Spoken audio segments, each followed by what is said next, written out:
Se vocês não sabiam, o pastor Hélio Maria é tradutor dos livros que vocês já compraram aí, do Roger Walson, né?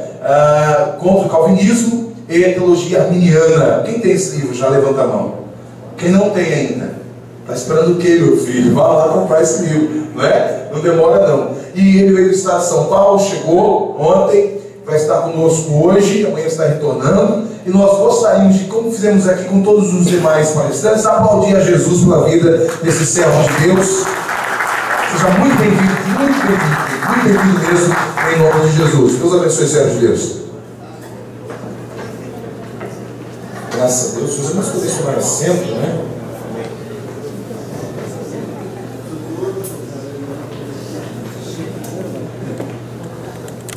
Graças a Deus.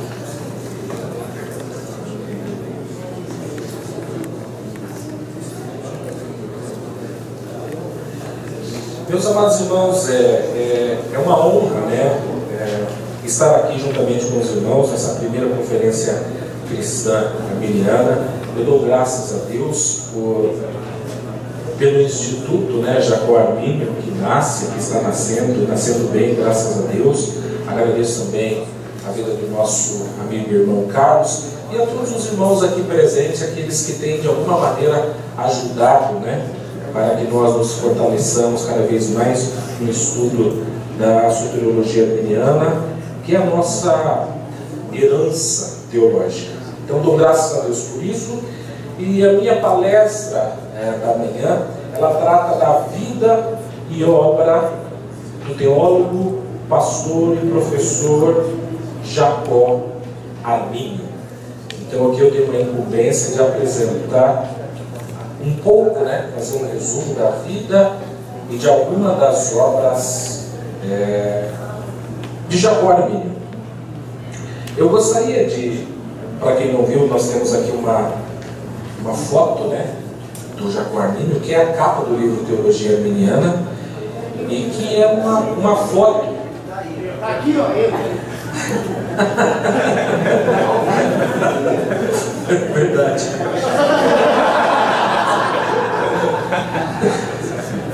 Ele está aqui, né? Eu estou achando que nós vamos ter que fazer também um estudo aqui para tratar, que eu estou achando que tem alguns irmãos que acreditam em reencarnação. Irmãos, brincadeiras à parte, essa foto é uma foto que foi cedida pelo Instituto, né, Remonstrante, que continuou deu continuidade aos estudos voltados para o arminianismo, embora esse instituto na Holanda ele não seja mais confessional e tenha uma postura mais liberal, mas eles possuem muito dos dados biográficos, né, desses grandes homens.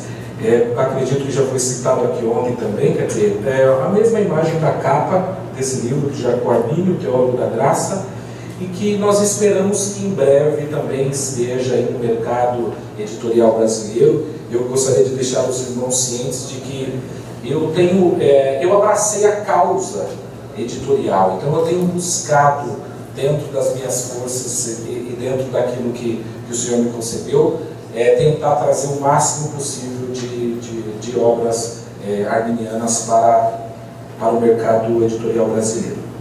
E aqui eu quero começar a tratar mostrando que as fontes utilizadas para essa palestra são exatamente esses livros aqui. São duas capas diferentes, de duas edições diferentes, mas a obra é a mesma.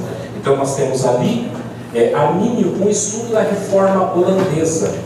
O autor é o Karl Benz, então é esse livro aqui. Esse livro, basicamente, ele trata da biografia de Armínio. Quem foi Armínio, onde ele trabalhou, onde ele estudou, quais foram os problemas enfrentados. E no final do livro, ele trata sucintamente da teologia de Armínio. De maneira que esses dois professores e teólogos, o Keith Stengel e o Thomas Mackall, eles fizeram um livro que vai falar exatamente do pensamento de Armínio. De maneira que acreditamos que quando sair essa obra, que vai ter a biografia, juntamente com o pensamento de Armínio, nós temos aí então na verdade uma combinação, né? O que ele pensava, ainda que de maneira resumida, e sobre a sua vida. E são esses os livros que eu estou usando como base para apresentar para vocês sobre a vida e obra de Jacó Arminio, aqui o livro que eu citei. O primeiro ponto a tratar nessa palestra é o desconhecimento de Arminio. E aí, principalmente, essa obra aqui, o Keith e o Thomas, eles apresentam alguns motivos, eu acrescentei alguns outros, que explicam por que as pessoas desconhecem quem foi Jacó Arminio. Esses motivos são falta de interesse pelo estudo, aqui especificamente pelo estudo teológico. A má formação teológica da liderança, né? E a falta de interesse pelo ensino doutrinário, uma vez que nós estamos tratando de soteriologia, ou seja, doutrina da salvação. Eu estou vendo, por exemplo, alguns irmãos também que estão anotando, não tem nenhum problema, mas caso seja possível, se vocês não se importarem, a gente pode depois passar uma lista de e-mail. Eu naturalmente posso mandar isso aqui para vocês, para que vocês não tenham que de repente ficar correndo e perguntando alguma coisa. A gente dá um jeito de organizar isso para que os irmãos tenham acesso a esses pontos. A falta de interesse pelo ensino doutrinário, na área soteriológica, e a falta de interesse pela perspectiva histórica. Aqui eu gostaria de citar o seguinte: a falta de interesse pela perspectiva histórica é uma coisa que me chama muita atenção, porque muitas das vezes os pregadores, os ministros ou os professores, eles acreditam que eles estejam inventando a roda. Você fala assim, como assim inventando a roda? Que de repente, quando ele discute ou ele descobre ao estudar uma verdade bíblica, que de repente ele foi a primeira pessoa que percebeu e que viu isso, quando na verdade a história já está repleta de pensadores e de homens que trataram desse assunto e trataram desse assunto com maestria, com primazia.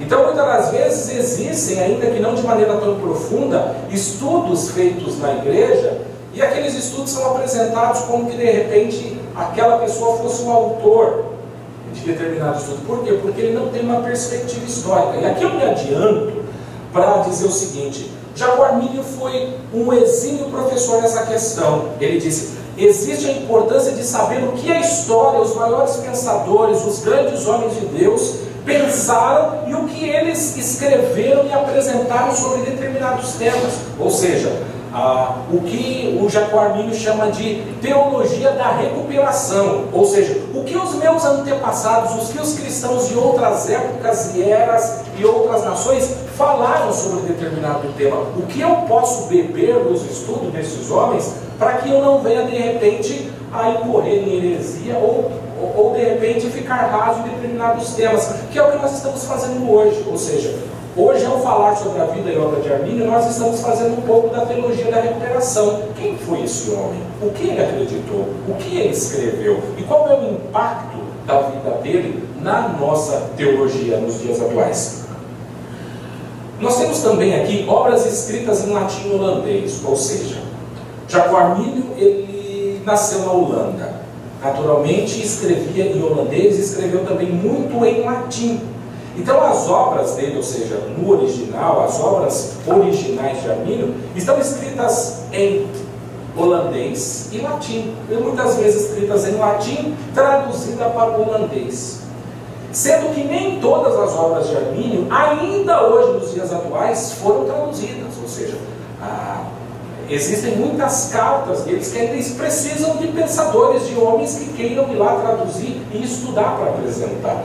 E algumas dessas obras de Arminio foram traduzidas para o inglês. E essas traduções já sendo antigas. E traduções sendo antigas que naturalmente também já estão em domínio público, mas que no momento, infelizmente, não existem pessoas ou instituições interessadas em publicar. Ou seja, na verdade basta, o que falta é um profissional para que ele possa trabalhar isso, até porque muito das obras de Arminio a pessoa não tem que pagar nada, basta simplesmente o conhecimento da língua, né? No caso se estiver em inglês, para que ele possa passar isso para o português. Então, as línguas, ou seja, o fato de tem alguém que fala latim aqui? Tem alguém que fala holandês? Quer dizer, você já viu a dificuldade, né? Quer dizer, as obras originais são essas. Aí o que acontece? Essas obras foram traduzidas para o inglês. Quando chega no inglês, embora muita gente ainda não fale inglês, mas a coisa já começa a melhorar de figura, né? Em inglês, aí o terreno já começa a ficar mais, vamos dizer assim, não tão arenoso, você já consegue ter um pouco mais de firmeza. Então, nós temos aí a ausência de uma editora confessional que publique obras arminianas, que fique aí também, que você ore e trabalhe para isso. E a ausência de instituições de ensino voltadas para a propagação do pensamento soteriológico arminiano. Até pouco tempo, quer dizer, se você fizer uma pesquisa na internet, você vai ver que no Brasil não existe nenhuma instituição. Acredito que de repente nenhuma salinha ou uma sala de igreja que tenha de repente uma homenagem feita para Jacó Arminio. Como que as pessoas vão conhecer o teólogo? Então eu vou começar falando da infância de Jacó Arminio. Jacó Arminio ele nasce aproximadamente no ano de 1559, na cidade de Alderwater, na Holanda. A tradição atribui o nascimento dele para 1600, embora os melhores estudos apontem para 1559. Quando Arminio nasce, nós não temos essa informação detalhada, mas Arminio ele nasce, ou o pai dele morre enquanto ele é muito novo, ou seja, recém-nascido, ou de repente o pai dele morreu antes mesmo dele nascer. De maneira que Arminio, ele nasce e ele cresce sem o papel, né, do pai, sem a influência do seu pai, e isso faz com que ele tenha alguns benfeitores, no caso 2 benfeitores, que vão cuidar da educação formal de Arminio. A primeira, essa obra que eu citei para vocês, da biografia de Arminio, que é a principal biografia mais respeitada, ela é extremamente detalhada em informações, muito minuciosa. No final da obra, o Carl Benz ele apresenta que há indícios muito fortes de que esses 2 benfeitores que Arminio veio a ter, que nós vamos falar sobre eles, eram pessoas que ficaram incumbidas, eram na verdade guardiões legais que tinham a incumbência de cuidar da educação de Arminio até que ele atingisse a maioridade. Então, o primeiro benfeitor é Theodor Arminius, ele é um padre, e ele leva Arminio para Utrecht, que é também na Holanda, e lá ele estuda provavelmente na escola São Jerônimo, chamada São Jerônimo. O que ele estuda basicamente nessa escola São Jerônimo? Ele estuda em período integral, que é muito bom, né? Não tinha redes sociais. Fazendo com que ele perdesse tempo, ou seja, uma formação muito sólida. Ele estuda grego, ele estuda latim, ele estuda hebraico, ele estuda, por exemplo, João Crisóstomo, Basílio de Cesareia, o Credo de Atanásio, Erasmo e etc. E essa formação de Arminio era tão forte porque logo após esses estudos nessa escola São Jerônimo, ele é aceito na universidade, né? Quer dizer, de uma maneira muito clara, e veio a se tornar um dos principais alunos, um aluno muito brilhante. E é nessa escola também existem indícios históricos de que ele tenha conhecido o seu grande amigo, o seu grande fiel amigo, que é o Uitenbogart. Eu não sei se de repente a pronúncia está correta, porque eu não falo holandês, mas o nome dele está aí. E ele vai viver aproximadamente 15 anos da sua vida com esse primeiro benfeitor, o Theodor Arminius. E depois disso, esse benfeitor Theodor Arminius também morre. Então aqui eu quero que vocês vejam que já há um indício, quer dizer, a vida de Armínio, ela começa com uma vida de dores, com uma vida de muitas de percas grandes e importantes na vida familiar. Já o Keith Stenglin, que escreveu o Teólogo da Graça, ele apresenta o seguinte, ele fala: o fato de Armínio começar com uma vida muito difícil, muitos encaram como um prenúncio daquilo que ele enfrentaria também na sua vida no geral. Por quê? Porque ele teve uma vida de muitos problemas e de muito embate, conforme nós vamos ver. E depois ele tem com a morte do Theodor Arminius, ele passa a ser cuidado pelo seu segundo benfeitor, o Rudolfus Isnelius, que era um linguista e matemático da Universidade de Marburg. Quando Armínio tem aproximadamente 15 anos, ele toma conhecimento do massacre de Alderwater. Alderwater é a cidade natal de Armínio. E eu preciso só aqui voltar um pouco para que vocês entendam um pouquinho, né, bem rapidamente, o contexto histórico. Os Países Baixos, ou a Holanda, eles estavam lutando por uma emancipação.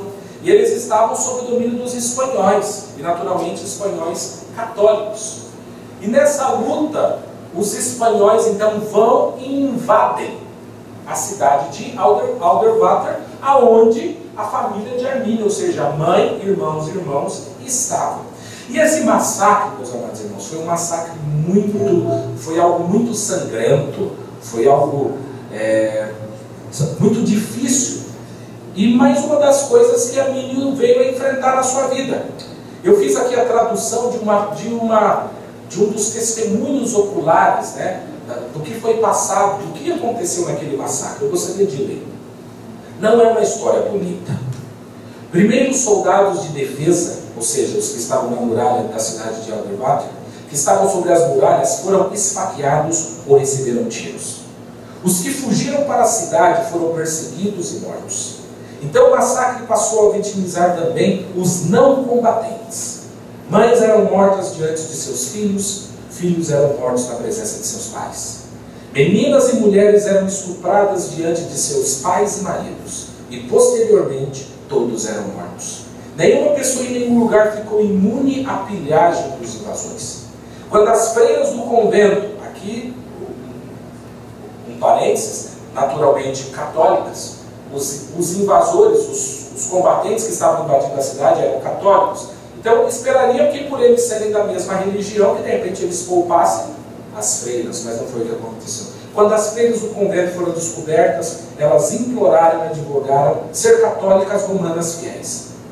Os soldados disseram o seguinte: ainda melhor para as vossas almas.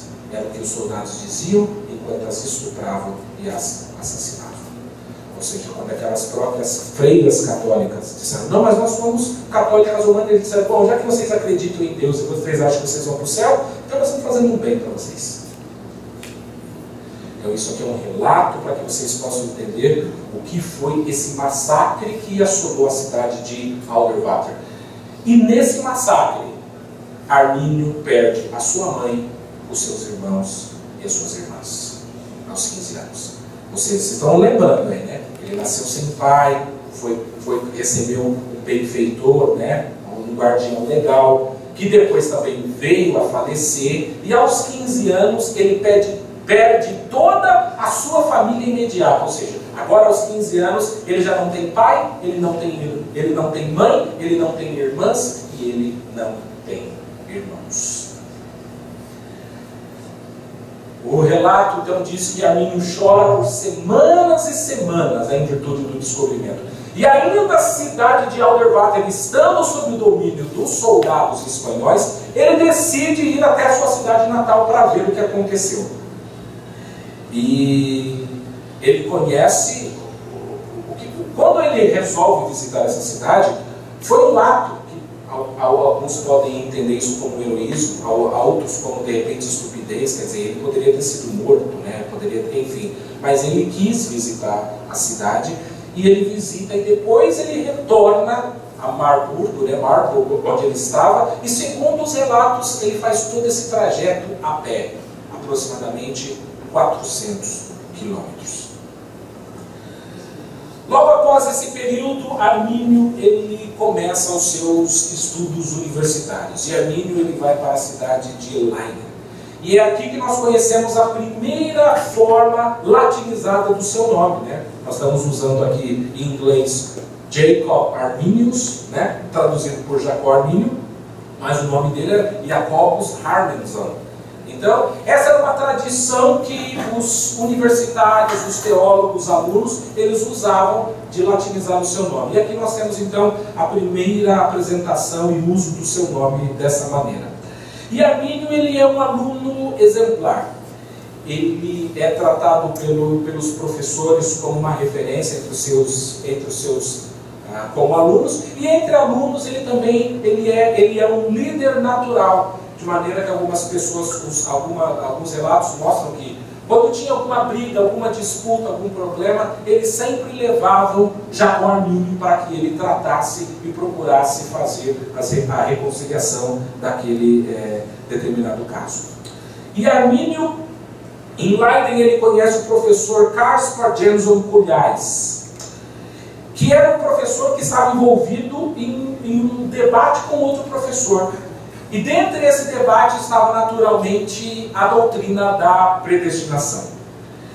E Armínio, ele diz fazer parte, estar inserido nessa doutrina que Kulhais estava, ou seja, quando nós falamos de Armínio, é porque Armínio leva o nome, mas Armínio também não foi a pessoa que necessariamente compilou tudo isso. Existiram outros pensadores que tinham pensamentos muito iguais aos dele, embora naturalmente isso não fosse chamado de arminianismo. E a igreja de Leiden, na época que Armínio era aluno, quase sofreu um cisma, exatamente em virtude dessas questões.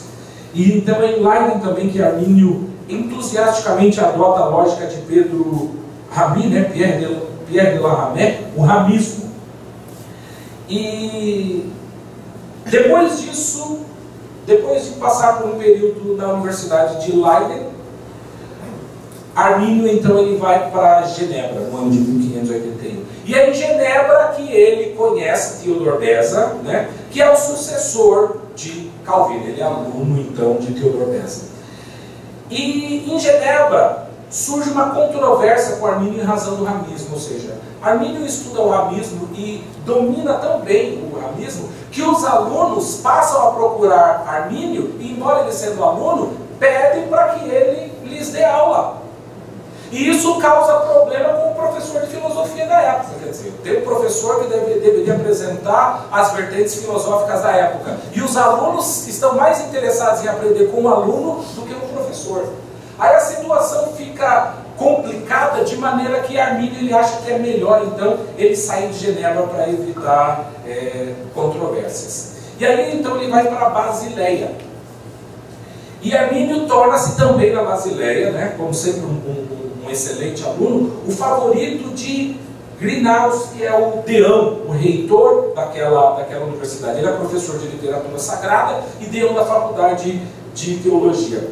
E essa faculdade ela tinha por tradição de deixar com que os melhores alunos, os alunos de ponta, tivessem espaço para que eles apresentassem, fizessem palestras. E já no período como aluno da universidade, Armínio então começa a expor alguns capítulos, exatamente do livro de Romanos. Exatamente do livro de Romanos, ou seja, como aluno, Armínio então faz as suas primeiras palestras apresentando o livro de Romanos. E aqui mais uma vez nós temos uma figura que mostra como Armínio era bom e profundo nos seus estudos. Embora aluno na Basileia, o reitor da faculdade chega para ele e diz o seguinte: nós, pelos seus estudos, pela sua formação, por tudo que você faz, nós queremos te conferir o título de doutor. E isso aos custos e às despesas da faculdade. E Armínio recusa a titulação de doutor ao dizer o seguinte: eu sou muito novo para isso. Eu acho que eu vou manchar o título de doutor se eu, de repente, com uma idade tão precoce, eu venha fazer isso. Então, embora nós não tenhamos como avaliar as intenções do coração, eu entendo isso como uma postura de humildade da parte de Armínio. Mesmo com toda a profundidade, ele resolve recusar o título de doutor. Armínio, depois da Basileia, ele retorna a Genebra, ou seja, onde ele havia estudado sob os cuidados de Theodor Beza. E é nesse momento que eu vou apresentar algo que vai ser explicado com mais profundidade na segunda palestra, que nós temos aqui que Theodor Beza, calvinista, supralapsário, escreve uma carta de recomendação em favor de Armínio. E a carta que eu traduzi também, uma parte dela diz o seguinte: em suma, que seja conhecido que desde a época do retorno de Armínio da Basileia, que sua vida e aprendizado nos são ambos tão aprovados, que que esperamos o melhor dele em todos os aspectos, se ele firmemente persistir no mesmo caminho, que, pela bênção de Deus, não duvidamos que persistirá, pois dentre outros dotes, Deus lhe concedeu um intelecto apto, tanto no que diz respeito ao entendimento, quanto à diferenciação das coisas. Se tais características, de agora em diante, forem reguladas pela piedade, que ele se mostra assíduo em cultivar, tal poder de intelecto, quando consolidado pela idade madura e experiência, só poderá resultar nos mais ricos frutos. Tal é a nossa opinião de Armínio, um jovem que é, indubitavelmente, até onde somos capazes de julgar, muito digno de nossa bondade e generosidade. Nós estamos falando do Theodor Beza, o sucessor de Calvino, falando sobre Jacob Armínio. Armínio, então, está concluindo, está terminando seus estudos agora em Genebra, e ele vai fazer uma viagem para a Itália. Essa viagem da Itália também vai trazer muitos problemas para Armínio, porque nessa viagem para a Itália, Armínio é acusado de ter se associado, de ter se relacionado com um cardeal católico pelo Armínio, e de ter beijado os pés ou as sandálias do Papa. Aqui eu coloquei um ponto. Contexto de guerra entre Holanda e Espanha. Quer dizer, a Holanda está tentando sair do domínio espanhol. A Espanha é católica. Armínio decide viajar para a Itália, onde tem o centro do catolicismo. As pessoas então misturam sentimentos de libertação política e nacionalismo juntamente com teologia. E aí eles começam, no caso, a fazer essas acusações em relação a Armínio. No ano de 1588, Armínio assume as suas funções como pastor da Igreja de Amsterdã, ou conhecido como Antiga ou Velha Igreja de Amsterdã. E ele é indicado ao pastorado e tem cartas de referência de Theodor Beza, que eu mostrei para vocês, que foi o professor dele de Genebra, e ele também tem carta do reitor Grinaus, que foi o professor dele da Basileia. E ele inicia um processo ainda solteiro, né, aos 28 anos de idade, e ele recupera a sua família em Amsterdã. Quando eu coloco recupera, porque eu acho muito interessante colocar isso. Lembrando, Armínio cresceu sem pai, e mesmo tendo mãe, irmãos e irmãs, ele não viveu com elas, porque ele tinha os cuidados de um benfeitor. Aos 15 anos ele perde todo mundo, ou seja, ele está com quase 30 anos agora, ele não tem pai, ele não tem mãe, ele não tem irmãos, e agora que ele vai para a igreja, ele começa a recuperar a família em dois sentidos, porque logo ele vai se casar e ele passa a se relacionar com a sua família também cristã da igreja. E aqui, meus amados irmãos, eu apresento um pouco sobre a família de Jacob Armínio. Ele casa-se com Lisbeth, no dia 16 de setembro de 1590. Lisbeth, ela pertence a uma das famílias fundadoras e mais importantes da cidade da Holanda. Então ele casa-se com uma mulher que vem de uma família influente. E há indícios de que o casamento dele tenha tido muitas pessoas, pelo fato de ele ser o pastor da igreja, naturalmente a igreja queria estar presente, e pelo fato da família também da noiva ser extremamente influente. Então, aqui Armínio recupera, agora em Amsterdã, né? Ele recupera a vida em família e a sua vida social. E eu fiz aqui uma brincadeira, né? Porque o nome dele é Jacob Armínio, assim como Jacó bíblico, ele também veio a ter 12 filhos. Então, você pode lembrar, fica fácil depois de você memorizar, né? Você não sabe o que é, falar, vou lembrar de Jacó, vou dar uma lida lá em Gênesis 49, e eu faço a associação, né? A associação com Jacob Armínio. Ele teve 12 filhos. Bom, primeiro filho, ele recebe o nome de Hermann. A tradição da época que Armínio, embora não seguisse todas, mas ele seguiu, é que o primeiro filho homem deveria receber o nome do avô paterno.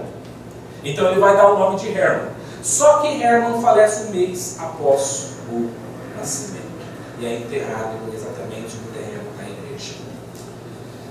Ele tem um segundo filho, agora no ano de 1592, cerca de um ano depois do nascimento e perda do seu primeiro filho, que falece 2 semanas após, também enterrado na igreja de Amsterdã.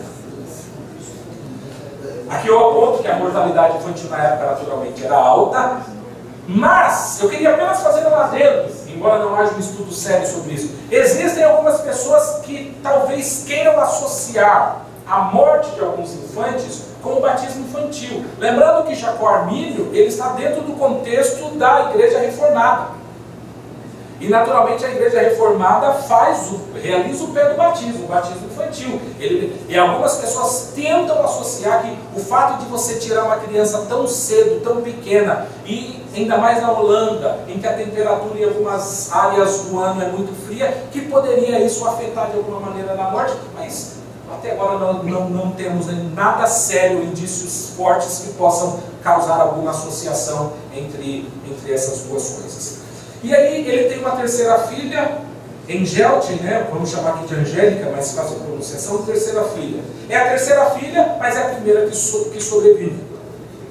Exatamente a partir do terceiro filho, então, em que ele começa a experimentar uma felicidade nessa questão da paternidade, já que ele perde 2 filhos. Eu me tornei pai recentemente, né? E eu fico imaginando tentando imaginar como deve ser a dor de um pai perder um filho.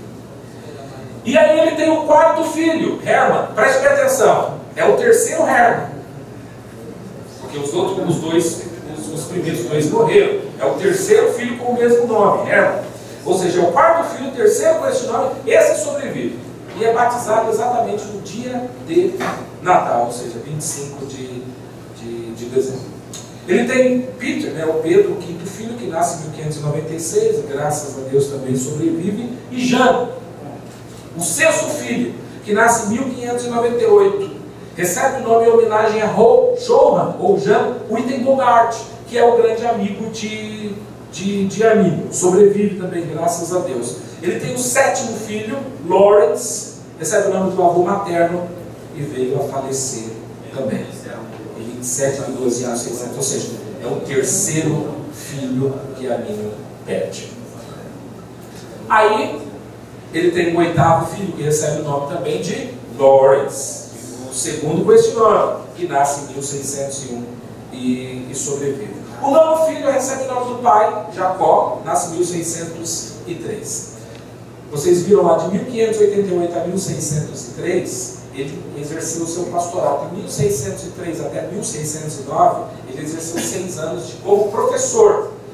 Então, Jacó Armínio, ou seja, o 9º filho vai nascer no período que ele é professor. Eu estou colocando todos numa sequência para ficar mais fácil nós entendermos. Ele tem o 10º filho, William, que nasce no dia 2 de maio de 1605. Daniel, 11º filho, que nasce em 1606. E Gertrudes, assim podemos traduzir, que nasce no dia 12 de setembro de 1608 e a última filha. Lembrando que os últimos filhos de Armínio, vocês estão vendo aqui, então nasceram em 1606 e 1608, assim como Armínio também não viriam a conhecer seu pai, já que Armínio vai morrer em 1609. Ele tem 12 filhos, 3 mortos, 9 vivos. 8 filhos nascem quando ele é pastor de Amsterdã, e 4 filhos enquanto ele exercia sua função como pastor. 8 filhos como pastor, 4 filhos como professor online. Armínio, enquanto pastor, ele foi secretário tesoureiro do presbitério, delegado de Amsterdã no Sínodo da Holanda do Norte, secretário do Sínodo da Holanda em 1597, presidente do Sínodo da Holanda em 1600, e ele sempre recebia tarefas especiais, como por exemplo a cidade de Utrecht teve um problema, e eles foram até Amsterdã para pedir ajuda, mais especificamente para Armínio. Ou seja, aquela mesma característica de apaziguador, de reconciliador que ele tinha como aluno, ele continua mantendo isso no seu pastorado. É no pastorado de Armínio que, lembrando que na Basileia ele já tinha feito apresentações em alguns capítulos do livro de Romanos, Armínio vai começar pregando expositivamente exatamente sobre o livro de Romanos. Ou seja, vai vir problema por aí, né? Eu gosto de chamar a atenção, por exemplo, um dos primeiros escritos da obra de Armínio, que é, por exemplo, a exposição do capítulo 7 de Romanos. embora aqui a minha função não é apresentar a exegese disso tudo, a posição dominante na época com Theodor Beza, calvinista supralapsário, era de que Paulo estivesse falando dele mesmo e que aquela fosse uma situação que descrevesse uma pessoa já regenerada. Armínio toma uma posição totalmente diferente, diz que Paulo não está necessariamente falando dele e que ele não é um homem regenerado, e ele prega e causa problema. E é interessante que os irmãos naturalmente têm Bíblia de estudo aqui, acredito que os irmãos têm Bíblia de estudo. Alguém aqui tem a Bíblia de estudo pentecostal? Se você abrir, como eu tiver curiosidade, se você olhar a interpretação do capítulo 7 de Romanos, você vai ver que é exatamente a interpretação de Armínio. Mas naturalmente que a Bíblia não vai dizer isso. Mas se você olhar e falar assim, como que a Bíblia de estudo pentecostal entende a exposição do capítulo 7 de Romanos? Você vai ver que está totalmente em consonância com a visão defendida por Armínio. Embora as pessoas e nós ainda não consigamos fazer essa associação. O que eu falo? É a teologia da recuperação. Para você saber que na verdade isso nos foi apresentado por outros homens que nós não temos conhecimento sobre eles. E nessa exposição, Armínio estabelece uma relação entre Romanos 7 e Romanos 6, dos versículos 12 a 14. E, naturalmente, os opositores de Armínio começam a chiar, que ele não pode pregar sobre aquilo, que ele está errado. E aí Armínio vai usar os argumentos mais interessantes e que ele tem começado a surgir agora no nosso meio, que é exatamente o seguinte. Armínio diz o seguinte: eu não estou pregando nada novo. Ninguém me veio a falar aqui que eu estou começando uma nova tradição, que eu estou fazendo. E ele começa a citar, ele fala, Irineu pregou assim, Tertuliano pregou assim, Orígenes pregou isso, Cipriano, Crisóstomo, Jerônimo. Não sou novo. Se tem alguém que está colocando novidade na interpretação, não sou eu. Ou seja, teologia da recuperação. Eu bebi nas fontes históricas e o meu pensamento está totalmente em consonância, em acordo com o que os primeiros pais da igreja ensinaram, pregaram e exporam. Se tem alguém que está apresentando uma visão diferente, essas pessoas são vocês e não sou eu. Ou seja, eu tenho apoio quase que majoritário de todos os primeiros pais da igreja nessa questão. Aí, meus amados irmãos, chegou o capítulo, né, estou pulando aqui, capítulo 9 de Romanos. Toda e qualquer pessoa que conhece um pouco desse debate de calvinismo, arminianismo, ele vai acabar sempre tendo um problema, enfim, com Romanos 9. Vou aqui pedir licença ao Bispo Hildo para fazer comentário sobre ele. Quer dizer, ele postou um vídeo sobre a pregação de Romanos 9. A última vez que eu vi tinha mais de 300 comentários na página dele. Quer dizer, se falou de Romanos 9, uau, esteja preparado para ser atacado. Quando eu falo, você falou de Romanos 9 a partir de uma perspectiva arminiana, então, e ele pregou dessa maneira na igreja de Amsterdã. Ele é o pastor da igreja. Os cuidados daquelas ovelhas estão sob a responsabilidade dele. E aí ele vai enfrentar vários problemas, acusações, pelo fato dele não ser considerado ortodoxo, quando na verdade era o oposto. Em 1596, Snecanos, ele publicou uma obra chamada Uma Introdução ao 9º capítulo de Romanos. E quando Armínio leu essa publicação, ele ficou contente em saber que os argumentos de Snecanos eram semelhantes aos seus. Snecanos, assim como Colhais, é mais um dos vários armínios antes de Armínio. Essa expressão é usada pelo Karl Benz, o biógrafo, dizendo os armínios antes de Armínio. Ou seja, algumas pessoas, ou várias pessoas, pensaram de maneira igual a Armínio. Então ele fala, Snecanos também estava apresentando uma visão igual a dele, como Colhais tinha uma visão igual a dele. E aqui eu tenho um pouco da exegese, acredito que eu não vou falar sobre o capítulo 9 de Romanos nesse sentido. Não vejo como algo importante fazer a exegese. E eu quero pular um pouco para falar, uma vez que a palestra é sobre vida e obra, então nós temos o seguinte. Armínio escreveu sobre o capítulo 7, naturalmente sobre o capítulo 7 de Romanos, sobre o capítulo 9 de Romanos. E aqui, meus amados irmãos, eu volto ao começo para explicar por que as obras de Armínio são tão desconhecidas. Primeiro, Armínio, ele não tinha intenção de publicar. Ou seja, ele não estava escrevendo com a intenção de publicar. Ele escreve principalmente, primeiro, como uma base daquilo que ele vai ensinar na sua igreja, ou seja, ele não está fazendo algo voltado para a publicação. E Armínio sempre está envolvido numa polêmica. Então sempre falando, Armínio é herege, ele não interpreta o capítulo 7 como a gente. Aí lá vai Armínio escrever, não, eu não sou herege por causa disso. Entrega uma carta, a pessoa responde falando, mas eu não concordei com isso. E ele escreve de novo para a pessoa, mas outro, você deixou de considerar isso. Ou seja, isso que nós chamamos de polemismo. E a área de polemismo, ela não é muito conhecida. E a leitura, às vezes, não é agradável. Por quê? Porque são brigas e embate de ideias. E nem sempre você consegue apresentar e colocar isso de uma maneira que seja didática para o leitor. E isso exige um embasamento teológico grande para que você entenda. Caso contrário, aquilo fica maçante e a pessoa não passa de 2 ou 3 páginas. Ou seja, não tem um atrativo nessa questão das obras de Armínio. Isso também, ou seja, Armínio não escreveu pensando em publicar. E aí ele faz uma conferência, uma obra dele, Conferência Amigável entre Jacó Armínio e Francisco Júnior. Francisco Júnior é um professor da Universidade de Leiden, acerca da predestinação, e ele faz essas conferências através de cartas. Agora o interessante, meus amados irmãos, é que Armínio ele é extremamente preocupado com a unidade da igreja.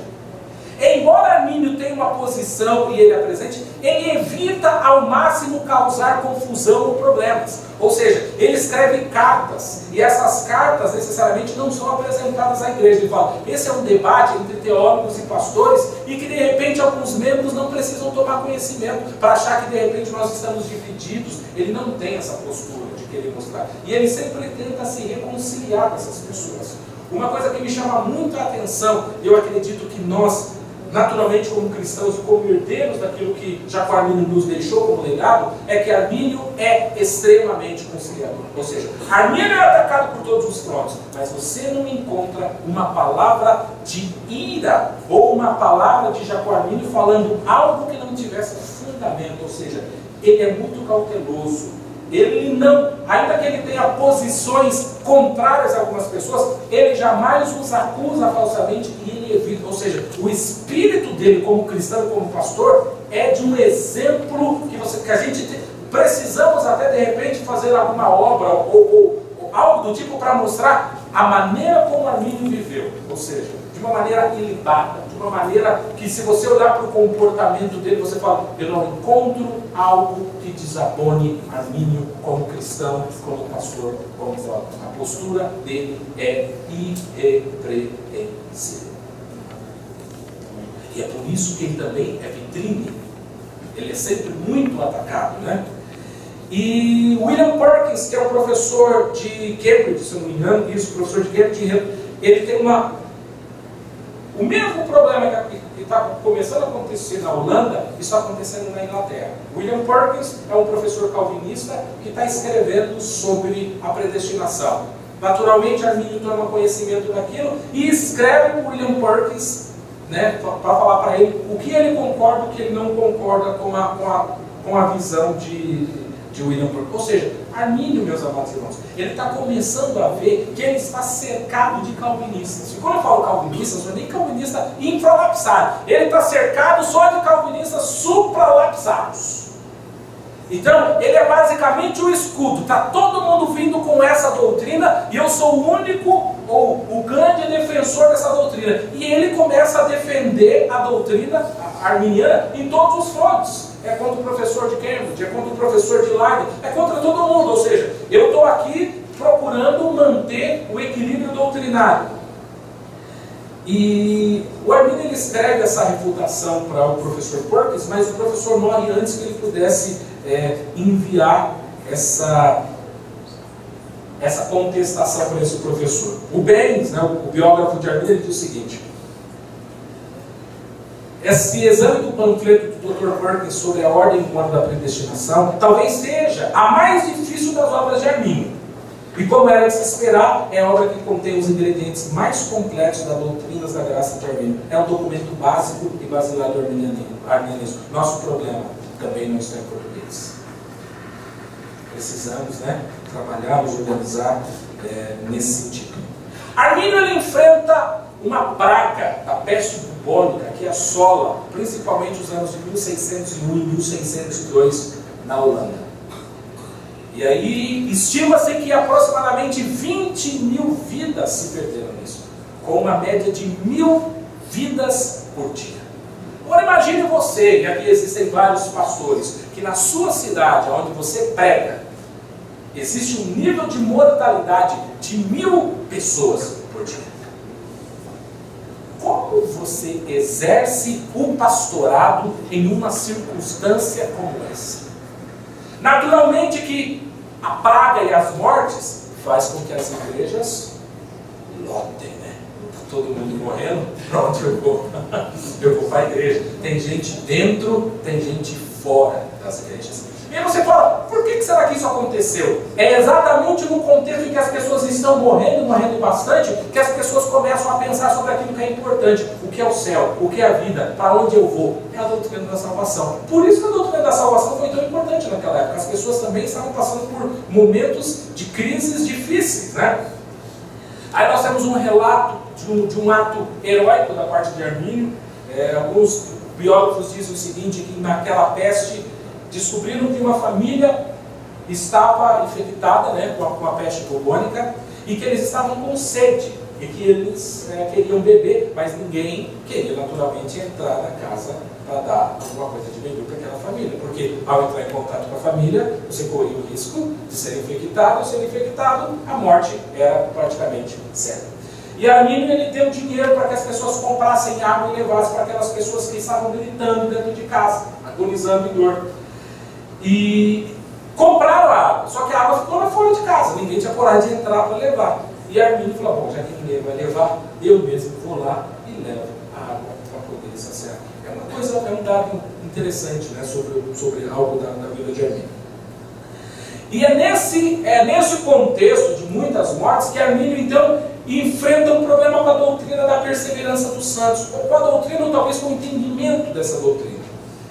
E aí na biografia dele nós temos um relato de 2 membros, que são 2 membros que estão infectados, estão prestes a morrer e estão sendo aconselhados por Armínio. Só que esses 2 membros, embora pessoas com uma vida cristã exemplar, com tudo que, sabe, que você pode avaliar na vida daquelas pessoas, e Armínio, sendo pastor, ele olha e fala, são cristãos fiéis.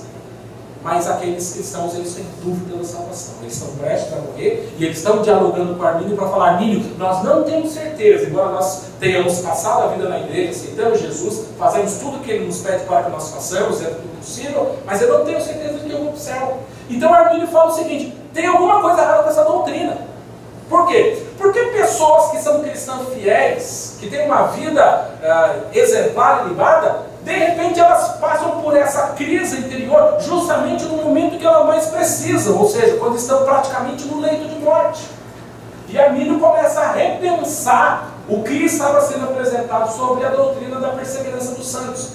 E aí, a prática pastoral dele o leva a conhecer o outro lado da moeda. O que é o outro lado da moeda? Dele como pastor conhecer que existem membros, que na verdade não são cristãos, que não têm uma vida exemplar, mas que vão para a igreja, e quando Armínio os confrontava, dizendo, você precisa se santificar mais, você precisa ter uma vida mais reta, eles olhavam e falavam o seguinte, mas para quê? Eu sou salvo. Sou salvo, meu irmão. Você quer que eu faça mais do quê? Fui eleito, estou predestinado, eu sou salvo. Armínio fala, peraí, eu estou com um problema. Quem vive uma vida santa, está achando que não vai para o céu. E quem não vive uma vida santa, está achando que vai para o céu. Eu tenho que ter alguma postura, eu tenho que fazer alguma coisa no sentido de mudar. E isso, preste atenção, isso é importante. Armínio vai começar a defender e a escrever algumas posições oriundas da sua postura pastoral, ou seja, não é só por mera especulação de falar, tem alguma coisa errada. Eu, como pastor de ovelhas, estou me deparando com isso. São problemas, e que eu naturalmente vou precisar lidar com isso. E nessa praga, nessa peste bubônica que assola a cidade de Amsterdã, muitos líderes da igreja são poupados, ou seja, não são muitos os líderes que morrem. E aqui alguns fazem questão de pontuar que, pelo fato dos líderes serem pessoas com mais condições de vida e naturalmente de higiene, eles estavam menos expostos, ou seja, os mais pobres que moravam perto das valas e dos duques, né, onde da Holanda, aonde tinha muito rato, e o rato era o principal transmissor desses vírus, dessas bactérias, eles então eram poupados. Mas isso faz com que em Leiden, aonde Armínio estudou a teologia, 2 professores de teologia, a escola de teologia tinha 3 professores de teologia. 2 desses professores de teologia morrem. E exatamente quando 2 morrem, ou seja, só fica um professor de teologia, que eles falam o seguinte: nós precisamos de professores de teologia. E aí que o nome de Armínio começa a ser apresentado e cogitado para ser um dos professores da Universidade de Leiden. O Lucas Treucautius, né, nascido em 52, professor de teologia em Leiden desde 1587, morreu em agosto de 1602. E Július, outro professor de Leiden, falece no dia 23 de outubro de 1602. Por isso que em 1603 Armínio então é convidado para se tornar professor. Preste bem atenção. A maior parte, ou grande parte das controvérsias da vida de Armínio agora, se já não era complicado no pastorado dele, agora como professor, aí que as coisas vão ficar mais complicadas. E Armínio está consciente disso. Porque Armínio, ele diz o seguinte: eu não acho que eu sou um professor apto para isso.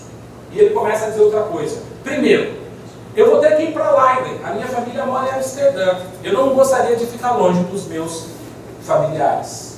Quer dizer, eu tive praticamente 30 anos da minha vida que eu vivi sem família. Agora eu estou 15 anos como pastor da igreja e eles querem me levar para Leiden. Eu quero ajudar a igreja, mas como eu fico? E os meus relacionamentos, né?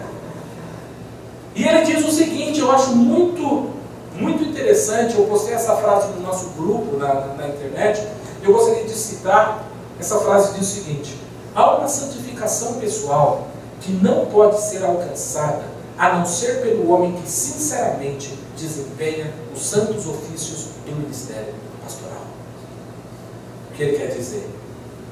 Eu, como pastor, o pastorado me leva a ter uma vida de santificação que, como professor, necessariamente eu não vou ter. Em termos de vida espiritual, para mim, é melhor eu ser pastor do que eu ser professor.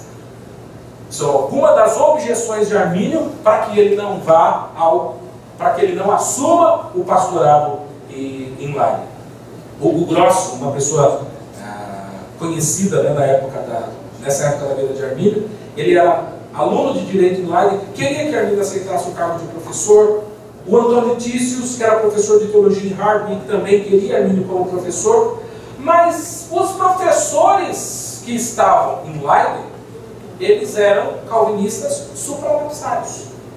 E sabiam que Armínio não tinha a mesma visão que eles. Eles começaram naturalmente não apoiar a candidatura de Armínio ao pastorado. Ao professorado, desculpe. Enfim, com todos esses problemas, Armínio é indicado, enfim, ao cargo e ele aceita o cargo. Outra coisa interessante é que Armínio, ele sabe que, como pastor, ele não necessariamente tem que tratar de assuntos polêmicos, mas como professor sim. Ou seja, na igreja, para eu tratar da vida das minhas ovelhas, eu não preciso necessariamente entrar em alguns detalhes da teologia.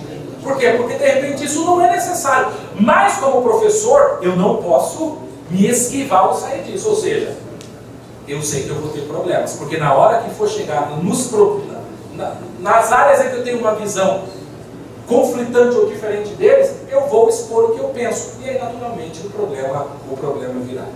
Armínio, então, antes de ser professor, ele precisa passar por um processo, que é pelo menos duplo. Ele precisa ser aceito como doutor, ele precisa ser avaliado, né, numa banca examinadora como um doutor, passar numa tese de doutorado. E ele faz isso, ele é aprovado. E é interessante que agora Comar, né, que é o professor que está lá, também calvinista supralapsário, e um dos grandes, se não o maior inimigo de Armínio, principalmente no período em que ele exerce o professorado, o Comar é calvinista supralapsário e ele avaliou o doutorado de Armínio. E é ele quem aprova e diz: olha, esse cara tá bom, hein? Mas depois vem a ter. Ou seja, é interessante você notar que, mesmo em questões, se a gente puder colocar assim, intelectuais, Armínio sempre teve o respeito dos seus opositores. Ou seja, ninguém poderia chegar e falar assim, é um cara qualquer. Não, quer dizer, ele sempre foi extremamente respeitado, em virtude do seu grande nível intelectual e da sua vida cristã. E Armínio ele faz uma disputa que fazia parte do processo de doutorado, para a obtenção do doutorado, com outros mais três professores, e ele fala sobre a natureza de Deus. E aqui eu só gostaria de dar uma pincelada, que já nessa disputa, que era uma prática comum naquela universidade, ele vai dizer o seguinte: a natureza de Deus, Deus conhece pela presciência o que vai acontecer, mas o fato de Deus conhecer por presciência não quer dizer que ele necessariamente determinou. Os professores estavam lá, depois eles vão acusar Armínio, assim, mas o que eu penso foi apresentado até mesmo na minha tese de doutorado que vocês aprovaram. Vocês conseguem entender, quer dizer, o contexto, né? O contexto todo? E aí, em 1604, Gomaro, prestem atenção que eu falei para vocês acerca da vida de Armínio. A Universidade de Leiden tinha o costume de ter debates entre os alunos, e isso também organizado pelos seus professores. Então havia uma escala de que professor queria debater após outro, e essa escala era feita pela faculdade, que dava os temas de cada professor. E tinha dado um tema para Armínio falar. Adivinha qual foi o tema? Predestinação. Armínio vai falar sobre predestinação, e Armínio, embora ele defenda a sua posição, ele é extremamente cuidadoso. Ele não cita Gomaro, ele não cita Beza, ele não cita Calvino. Ele fala, eu vou para a Bíblia, para depois eu falar aqui. E ele vai defender, ou seja, embora ele defenda a sua posição, ele não ataca nem indiretamente ninguém. Mas eu não sei, né? Nós não temos dados sobre isso, mas Gomaro, não sei o que veio em Gomaro, e o Gomaro, que não era a época dele, resolveu marcar para ele fazer uma disputa sobre predestinação também. Não estava agendado, não fazia parte mas ele resolveu fazer. E nessa disputa ele vai atacar indiretamente Armínio. Ou seja, a disputa que começa no professorado começa incitado pelo professor calvinista supralapsado. Sem querer generalizar, parece que esse legado é passado. Porque se você olhar hoje na internet, como os nossos irmãos, porque eu os considero irmãos em Cristo, eles são rápidos em julgar, em acusar, mesmo sem ter provas e sem ter fundamentação. Ou seja, isso já tem uma herança histórica, estamos falando de aproximadamente 400 anos. Gomaro vai e ataca Armínio. E Armínio, naturalmente, como professor, se sente no direito de se defender. Né? Eu estou sendo atacado, eu segui a ordem, fui, vamos dizer assim, polido, educado, mantive a unidade. Ou seja, preste bem atenção, Armínio, não está aqui, mas Armínio era contra divisões e denominações, ele lutava pela unidade da igreja. Ou seja, para ele, embora hoje eu não sei se isso é possível, ele queria dizer o seguinte: é possível viver numa igreja que eu tenho uma posição conflitante com uma outra pessoa, mas eu quero ter uma comunhão com essas pessoas. Eu quero poder viver com essas pessoas. E Armínio, no ano 1605, ou seja, aproximadamente um ano depois de ter entrado na faculdade, já que ele entrou em setembro, se não me engano, de 1603, no finalzinho, ele é eleito reitor magnífico da cidade, da universidade. Ele acabou de entrar. Isso prova o quê? Que tanto os alunos como professores o estimavam, o respeitavam. E ele é eleito o reitor. E aí o pastor da cidade de Leiden agora, o Rômius, acusa Armínio de heresia. Esse cara aí é herético. Aí Armínio fala, tudo bem, vou sentar contigo, vamos conversar e vamos tentar esclarecer. Ele vai de boa vontade, conversa com Rômius não encontra nada dele, fala, realmente ele me explicou, não é herege e tal. Aí quando ele vai para casa ele diz o seguinte, mas eu recebi uma resposta da parte de Deus, e embora eu não tenha conseguido provar que Armínio seja herético, Deus está me dizendo que é para eu continuar com a minha opinião de que Armínio é herético. Sim.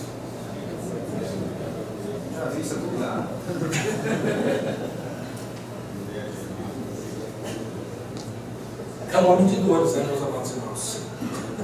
Armínio, se de repente você está achando que o que você está enfrentando é difícil, Basta que olhemos para a vida de Armínio. Armínio é atacado em todos os frontes. Quando ele se torna reitor, então, aí nada que ele faz tem sempre um olheiro, alguém, um aluno vendo o que ele está fazendo. Os biógrafos dizem o seguinte: se Armínio fizesse uso de um teólogo, de um filósofo que não fosse teólogo reformado, ou seja, se ele fosse católico, se ele fosse luterano, e ele fizesse o uso de um argumento por 2 vezes, ele já falava: Armínio passou de lado, ah lá, Armínio virou luterano, ah lá, Armínio virou católico. Ou seja, o simples ato de eu citar um pensador que está fora da minha linha de pensamento, mas não quer dizer que necessariamente naquele assunto ele esteja errado, era o suficiente para que Armínio fosse acusado de heresia e de ter passado para o campo do inimigo. Johannes Narcius é aluno de Armínio e ele é cotado então para ser um dos pastores de Amsterdã. Só que o fato dele ser aluno de Armínio já causa problema. Como que nós vamos indicar um pastor para a principal igreja do país, que é de Amsterdã, sendo que o cara é aluno de Armínio? Se é aluno de Armínio, vamos dizer, é um armininho, né? Melhor, vai dar problema isso. E aí eles vão fazer o inquérito para avaliar a vida desse aluno. O que tem? Mas na verdade qual era a intenção? Vamos ver se de repente a gente aperta esse aluno, para que de repente ele solte quais são as heresias que Armínio está ensinando nas aulas dele. A controvérsia, meus amados irmãos, sai da universidade. Agora a controvérsia sobre predestinação está na rua, está na igreja. Pronto. Aquilo que antes estava apenas no âmbito universitário virou problema nacional. E no final do seu mandato, Armínio vai fazer um discurso formal, né, exatamente para falar sobre reconciliação e dissensão entre os cristãos. Ou seja, o que a gente pode fazer para a gente resolver os pontos em que nós não somos unânimes? Vamos conversar, vamos sentar. Ou seja, terminando o seu mandato como reitor, ele diz: vamos marcar o sino, vamos conversar para que a gente possa resolver isso amigavelmente. Será que isso é possível? Uma vez que nós todos somos cristãos? É como Armínio termina o seu período de reitor na universidade. A situação é tamanha que os professores são obrigados a fazer uma declaração. Eu não sei até que ponto essa declaração foi sincera. As igrejas começam a ficar perturbadas porque falam: os professores que foram os pastores de nossas igrejas não estão em acordo entre si. Se os professores não estão em acordo, significa que os ministros não vão estar de acordo. O que vai ser da nossa igreja? Aí os professores fazem uma declaração dizendo: olha, não, existem muitas disputas entre os alunos, muito mais do que nós gostaríamos, mas os professores, nas questões fundamentais, essenciais, cruciais, eles concordam. Nas questões mais periféricas, eles discordam. Que bom se fosse, né? Ou, de repente, que chegássemos a esse consenso. E Armínio, ele escreve agora já 1608, 1609, Declaração de Sentimentos, que é uma carta onde ele é acusado por todas as pessoas, de tudo que acontece ele é acusado, tudo que acontece é Armínio, Armínio, Armínio, Armínio. E ele escreve Declaração de Sentimentos para obreiros leigos, né, dizendo o que ele pensa sobre os determinados pontos que estão sendo indagados. Ele não consegue realizar algumas disputas que estavam agendadas para acontecer, já que no ano de 1609, então, veio a falecer o pastor Jacó Armínio. E eu quero dizer que depois, na segunda palestra, eu vou montar algumas partes que vão mostrar quantas outras coisas mais. Se você acha que eu falei tudo de que Armínio foi acusado, não, eu nem entrei ainda. Eu fiz uma compilação de 11 só. O Roger Olson escreveu 10 mitos sobre o arminianismo. Eu, ao ler essa obra, embora não tenha tido o tempo que eu gostaria, eu compilei mais 11 para vocês. Quer dizer, os mitos não são necessariamente extensivos, ou seja, para você ver o que ele enfrentou. Então, meus amados irmãos, as obras, resumindo, Armínio ele cresce, né, sem família, sem pai, sem mãe, vai para a igreja, depois tem que assumir o pastorado, e ele está sempre envolvido nessas questões polêmicas e é o que toma toda a vida dele. Outra coisa interessante é que Armínio praticamente não escreve nada da vida pessoal. Ou seja, ele está sempre escrevendo sobre teologia, sempre escrevendo para amigos coisas relacionadas à teologia. Ou seja, se você quiser falar assim, como que será que Armínio tratava o quinto filho dele? Não tem. Quer dizer, ele não, ou seja, não era voltado para isso, né? Porque existe uma linha de estudo que algumas pessoas tentam, quer dizer, como será que de repente a vida de Armínio tem afetado Armínio? A gente não tem como provar ou estudar sobre isso, mas um pouco que eu acredito que eu posso dizer sobre Armínio é que talvez o natural fosse que uma pessoa que teve uma vida tão difícil em todos os aspectos, que essa pessoa tivesse uma tendência a ter um comportamento mais irascivo, ser uma pessoa mais raivosa, e na verdade o resultado de tudo isso foi exatamente o contrário. Foi uma pessoa extremamente culta, uma pessoa formada, uma pessoa conciliadora, uma pessoa que buscava o bem, principalmente da igreja do corpo de Cristo. Ou seja, um exemplo. Então, dentro do que eu apresentei aqui, eu gostaria de enfatizar isso, ou seja, um dos precursores, ou o precursor da teologia arminiana, a vida que ele nos deixou é um exemplo a ser seguido. E eu, por exemplo, vejo muitos irmãos que têm o costume de fazer mensagens biográficas. Eu gostaria muito de poder ver dentro de nossas igrejas mensagens biográficas, como o texto de Hebreus que nos diz que lembrai de vossos pastores, ou lembrai-vos de vossos líderes. Quer dizer, nós temos hoje milhões e milhões de pessoas que são, em parte, resultado disso, mas que não desconhecem. Eu acredito que a glória é dada a Deus, mas nós temos aí uma recuperação, que nós possamos lembrar de um dos nossos primeiros pastores, Jacob Armínio. Que Deus abençoe a todos vocês.